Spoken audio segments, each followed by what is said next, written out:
Donc, on va parler de quelques aspects de la contraction musculaire, surtout les aspects énergétiques.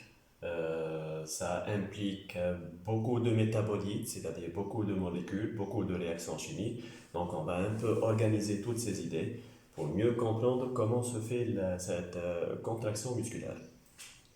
Donc, voilà la fibre musculaire de façon très schématique, hein. L'échelle des différents éléments n'est pas du tout respectée. Donc, c'est pour seulement comprendre comment se fait cette contraction.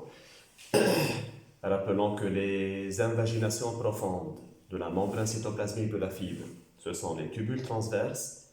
Ces tubules transverses sont toujours très proches de citernes à calcium qui sont constituées par des cavités du réticulum endoplasmique ou bien réticulum sarcoplasmique. Ne pas confondre ces tubules transverses avec les replis superficiels de la membrane postsynaptique qu'on appelle l'appareil sous-neural. Donc, comment lire ce schéma?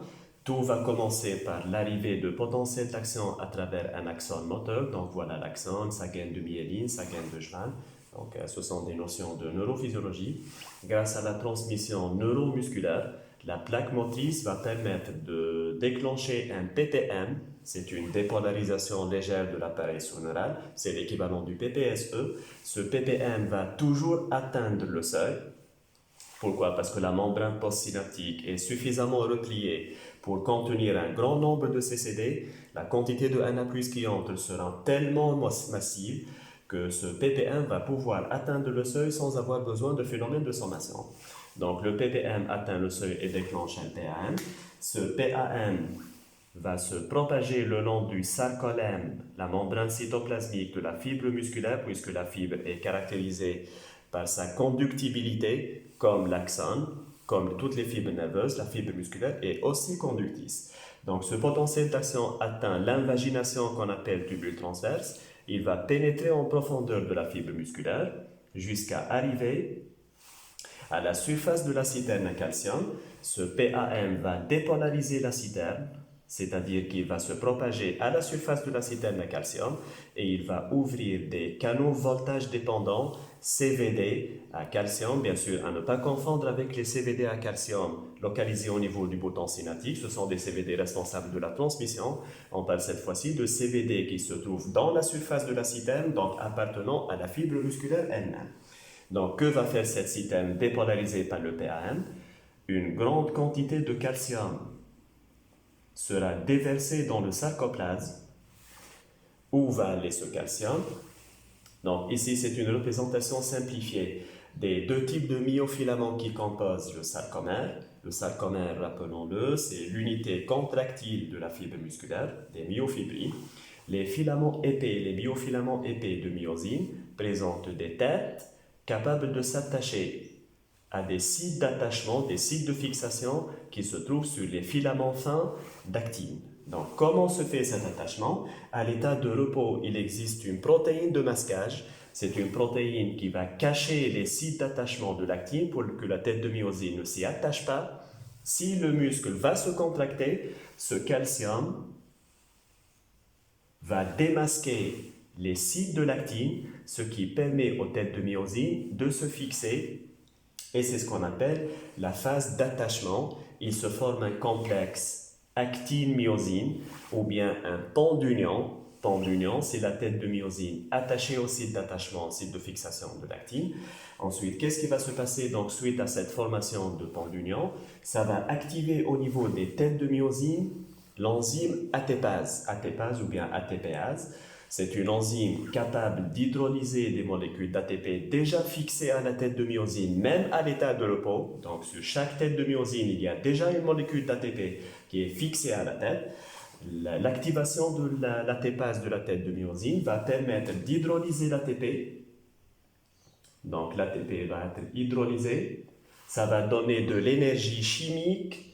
Cette énergie chimique va se traduire par un pivotement, une inclinaison des têtes de myosine. Donc, les têtes de myosine étaient à l'état horizontal. Elles s'inclinent, donc elles pivotent, puisqu'elles sont attachées au filament d'actine. Tout le filament d'actine va donc glisser et ça va se traduire macroscopiquement par le raccourcissement de la myofibrille, de la fibre musculaire et du muscle en totalité. Donc, c'est ce qu'on appelle la contraction musculaire.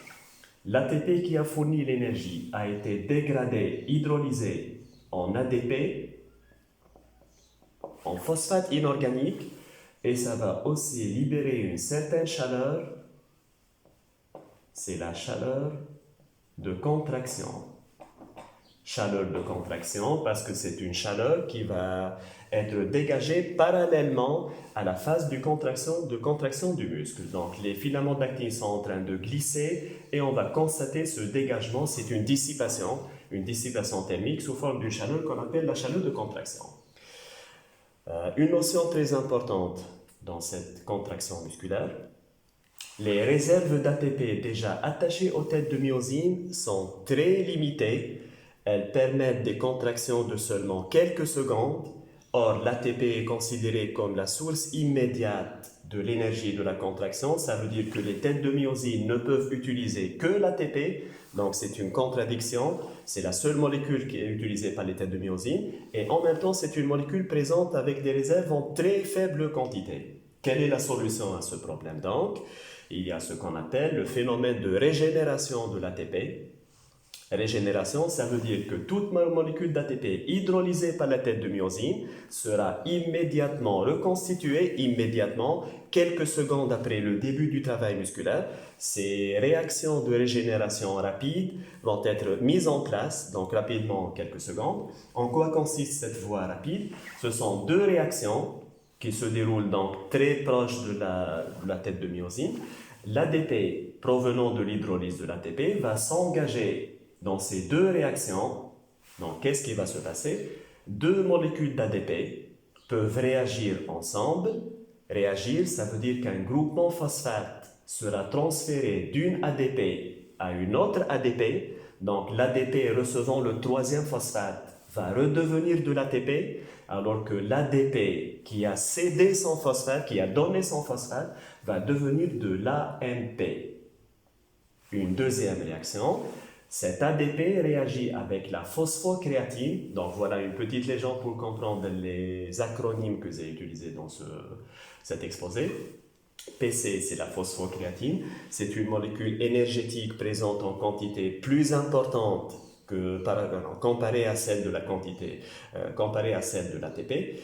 C'est une molécule qui ne va pas directement donner de l'énergie de contraction, mais qui va plutôt réagir avec l'ADP pour justement régénérer, reformer immédiatement des molécules d'ATP. Ces molécules d'ATP qui se forment s'attachent à nouveau à la tête de myosine et le cycle va recommencer, c'est-à-dire relâchement, contraction, ainsi de suite. Ces réactions de régénération rapide donc, vont libérer de l'AMP pour la première réaction, donc l'ADP qui perd un deuxième phosphate devient de l'adénosine monophosphate, AMP. La phosphocréatine qui va céder son phosphate à l'ADP va donner la créatine. C'est ce qu'on appelle donc la voie de régénération rapide.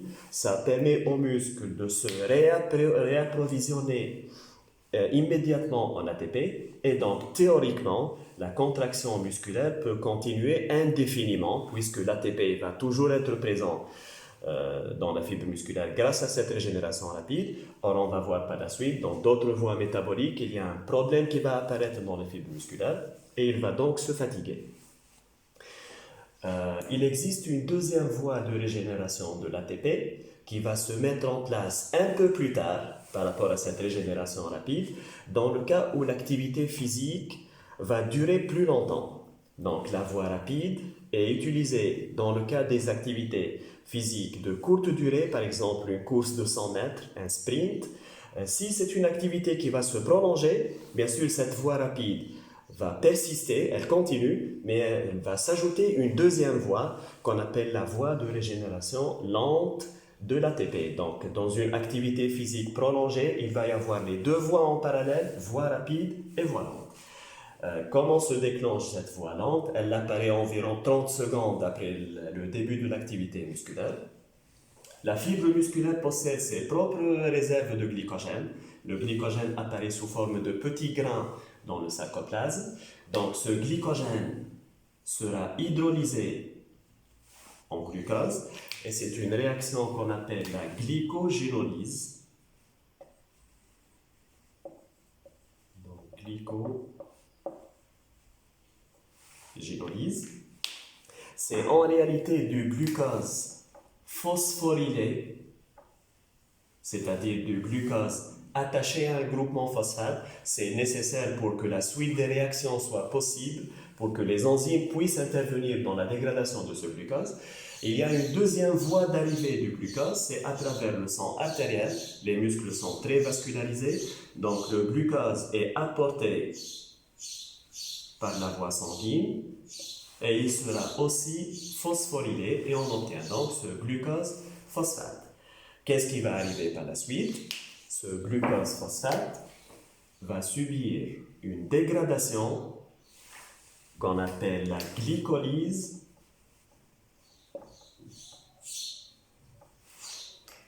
et ça va libérer donc deux acides pyruviques. C'est un composé en C3 formé de 3 carbones, donc c'est à peu près une moitié de molécule de glucose.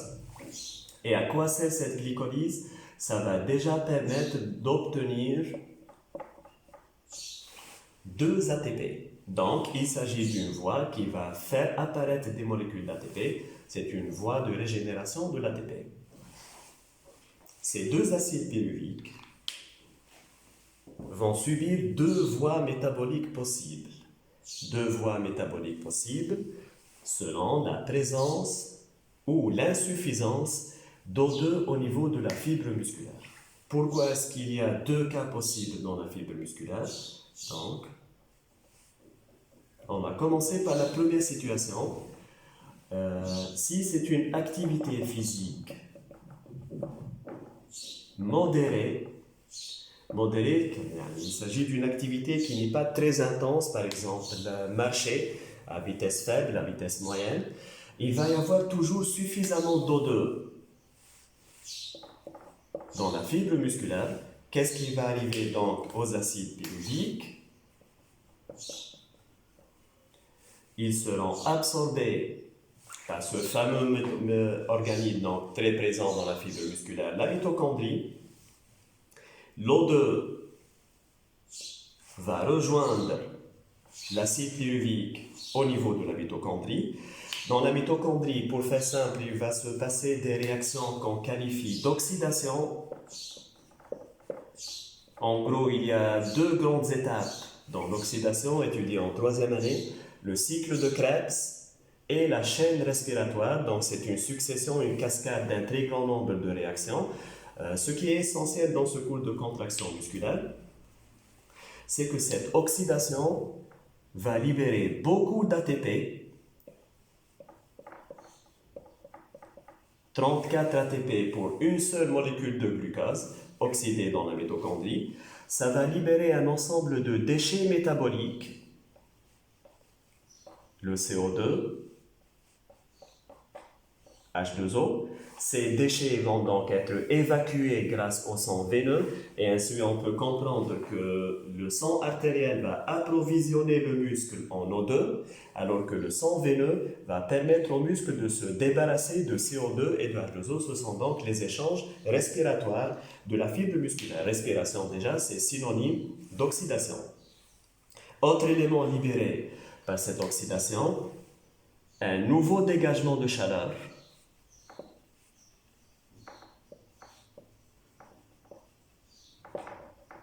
C'est une chaleur retardée parce que cette voie va prendre plus de temps, donc ça va apparaître après la chaleur de contraction. Petite remarque, la réaction entre la phosphocréatine et l'ADP qui a permis de régénérer de l'ATP de façon rapide, libère aussi une chaleur, c'est la chaleur de relâchement. Et dans une autre séquence, on va expliquer l'ensemble des phénomènes thermiques de la contraction musculaire. Donc, ça fera partie d'une autre séquence vidéo. On revient aux 2 devenirs possibles de l'acide pyruvique. Donc, je répète, dans le cas d'une activité physique qui n'est pas très intense, il y a suffisamment d'O2 dans les fibres musculaires. Donc l'acide pyruvique sera totalement dégradé dans la mitochondrie en présence d'O2, c'est ce qu'on appelle l'oxydation. Ça libère beaucoup d'ATP, donc c'est une régénération d'ATP mais par voie lente. Ça libère des déchets métaboliques CO2, H2O qui seront évacués par le sang veineux et une partie de l'énergie sera dissipée sous forme de chaleur retardée. On dit déjà chaleur retardée ou bien la chaleur latente. Dans la deuxième situation possible, le muscle est en train d'effectuer une activité physique intense. Il est logique qu'une activité intense va avoir besoin de plus d'ATP, puisque le muscle fournit plus d'efforts. Donc plus d'ATP, ça veut dire plus d'oxydation pour libérer de grandes quantités d'ATP qui seront suffisantes. Or, un problème va rapidement se poser dans le muscle. La quantité d'O2 absorbée par les fibres musculaires ne va pas pouvoir être suffisante pour que l'oxydation produise des quantités d'ATP nécessaires à cet effort intense. Qu'est-ce qui va se passer donc? Les deux acides pyruviques vont être détournés dans une autre voie et vont se transformer, vont être plutôt transformés en deux acides lactiques. Voilà, j'ai mis donc Al, c'est pour dire acide lactique. Ce n'est plus une oxydation, c'est ce qu'on appelle la fermentation, qui est donc liée à une baisse de l'approvisionnement d'O2 de la fibre musculaire. Ces deux acides lactiques vont commencer à s'accumuler dans la fibre musculaire, même si c'est une partie de cet acide lactique est évacuée par le sang veineux. Mais l'accumulation de cet acide lactique dans le sarcoplasme va rapidement conduire à une acidification de la fibre musculaire, c'est-à-dire une baisse du pH de la fibre musculaire au-dessous du pH optimal qui est à peu près neutre. La baisse de cet acide du pH de la fibre musculaire va provoquer le phénomène de la fatigue.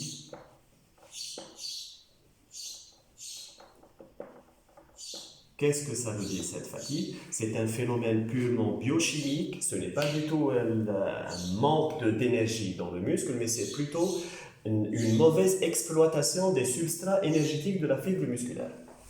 Parce que toutes les réactions qu'on a nommées, donc hydrolyse de l'ATP, régénération rapide de l'ATP, les voies de régénération lente de l'ATP, ce sont des réactions métaboliques enzymatiques qui sont catalysées par des enzymes. Les enzymes sont perturbées par une acidification de la fibre musculaire, donc les enzymes vont fonctionner moins bien, tout le rendement de ces voies va diminuer et finalement le muscle ne pourra plus répondre avec la même intensité, le même effort qu'au début de son activité. Un phénomène de fatigue musculaire donc va rapidement apparaître et enfin la contraction va devenir complètement impossible. Il faut s'arrêter et récupérer. Qu'est-ce que ça veut dire récupérer? Récupérer, ça veut dire absorber un maximum d'O2 parce que la fibre musculaire doit se débarrasser de son acide lactique pour que cette sensation de fatigue puisse disparaître. Donc l'acide lactique, pendant la récupération, va réagir avec l'O2 dans la mitochondrie, donc il va y avoir autrement dit une oxydation de l'acide lactique. Une autre partie sera évacuée par le sang veineux et récupérée par le foie, ça va servir à une néoglucogénèse, donc c'est autre chose. Puisque cet acide lactique va donc disparaître de la fibre musculaire, la fatigue va aussi disparaître parce que le pH va se rétablir aux valeurs acceptables et la contraction musculaire va à nouveau redevenir possible. Et voilà donc les principaux aspects énergétiques de la contraction musculaire.